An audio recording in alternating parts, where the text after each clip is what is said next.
folks, today we're talking about my 10 favorite creatures from Mage Wars. Mage Wars is a great game.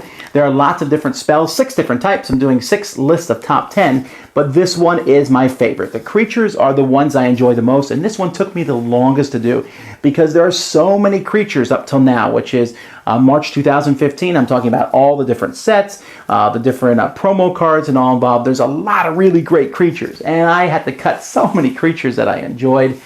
Great, powerful, legendary creatures, creatures that are common and simple and easy to throw out there. There are many in the game, so let's take a look at them. Okay, the first creature I'm going to talk about here is the Spitting Raptor. Now, I have to be honest, one of the reasons here is because it's a dinosaur in the game, but I also just like it because it has that ranged attack which can corrode someone's armor, so you can use it in the background to take out armor when you have these people in combat.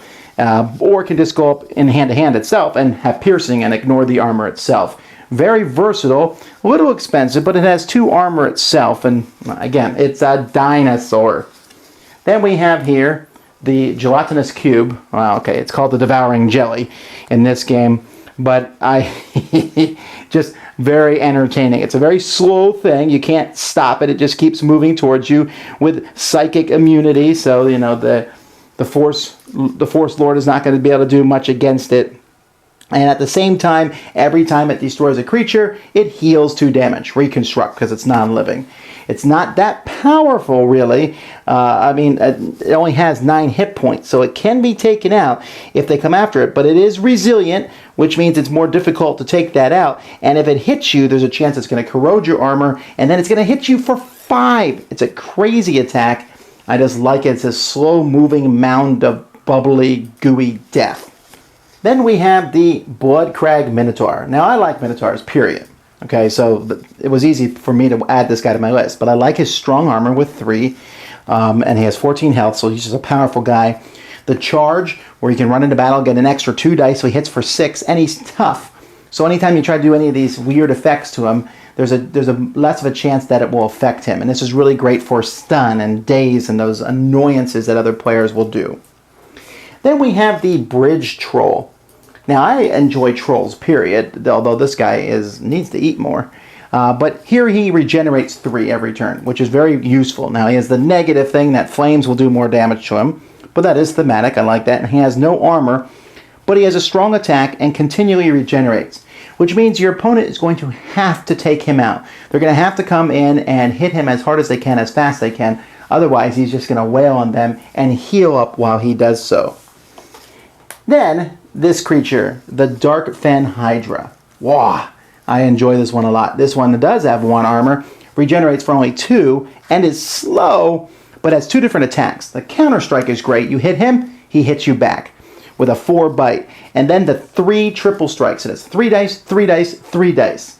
Now, I mean, granted, that's not as powerful as 9, but it's very thematic with how the Hydra attacks. And just having this beast, I like using the Hydra, either buffing it up with some, flight or something, or speed, or using him to sit with my mage and do some great defending. Then this amazingly powerful, tremendous creature would be higher on my list, but it can only be really used in a Dark Mage's army because of how expensive it is to add to the deck. You see it costs 8 there, but it is a Skeleton Dragon, which is wonderful. It costs a lot, but it has 31 health, and then has 3 different attacks. Where it can pierce armor for 2, it can sweep everybody in a zone, or it can shoot, into a zone and basically cause rot to everyone. It also has psychic immunity, is unstoppable. The problem is he has that disadvantage where you lose 2 life every turn just for controlling him. But everyone in the same zone has finite life, which means they can't heal. This guy is just a beast of destruction, and if he comes out on the board, everything else quakes, except the other skeletons who cheer because he's on their side. The Goblin Bomber, entertaining as all get out. I enjoy this guy because you can just run him up and try to blow him up. He can do 4 attacks, stun everybody, hits everyone in the zone.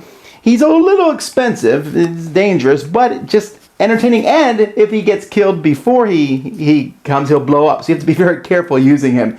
He's probably not the most strategic choice to take in a deck, but I just find him hilarious and brings back memories of Warcraft 2.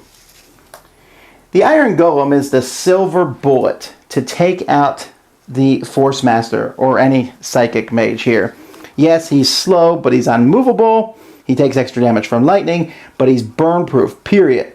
And he has psychic immunity. That's basically it. But look at his attack. It's 6. He just slowly walks to your opponent's mage, and when he gets there, punches them in the face repeatedly. 5 armor. It's some of the best armor in the game. Just a very nasty creature, and can't be thrown around, can't be moved. We'll have a hard time killing him. He is the Force Master Killer.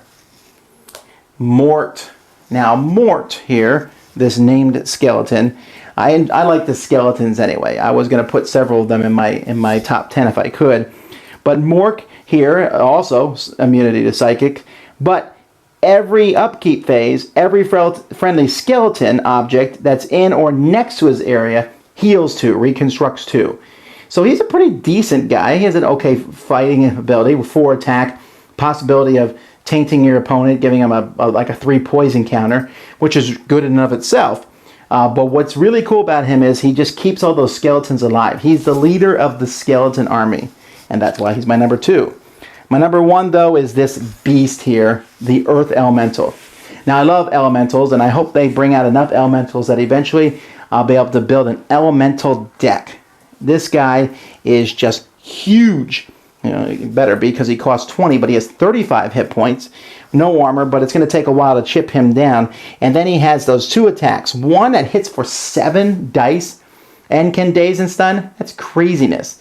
And then one that he just basically stomps, and everyone who's in the same area as him will take 3 damage, and there's a possibility that they've been slammed. Now, of course, you don't want to keep him around your own guys. He's definitely an attacker. You move him up and there's a crowd of enemy guys. Oh, look at all those little foxes. I think we'll take them out. Now, he is slow, but he's really powerful. Tough -2, lightning -2, burn proof. Such a great guy.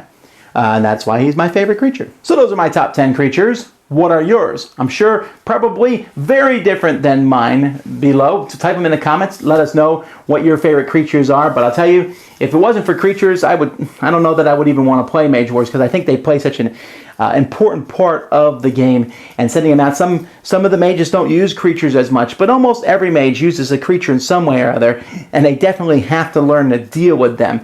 It's fantastic. And the artwork, again, tell me your favorite. Until next time, I'm Tom Vasel, and you've been watching The Dice Tower. Thanks so much for watching the Dice Tower videos. Find more great videos and reviews, as well as our top-rated audio podcast at Dicetower.com. You can also find other great shows at Dicetowernetwork.com. I'm Eric Summerer, and you've been watching The Dice Tower. The Dice Tower is sponsored by Cool Stuff Inc., where you can find great games for great prices. Cool stuff in stock. Check them out at CoolStuffInc.com.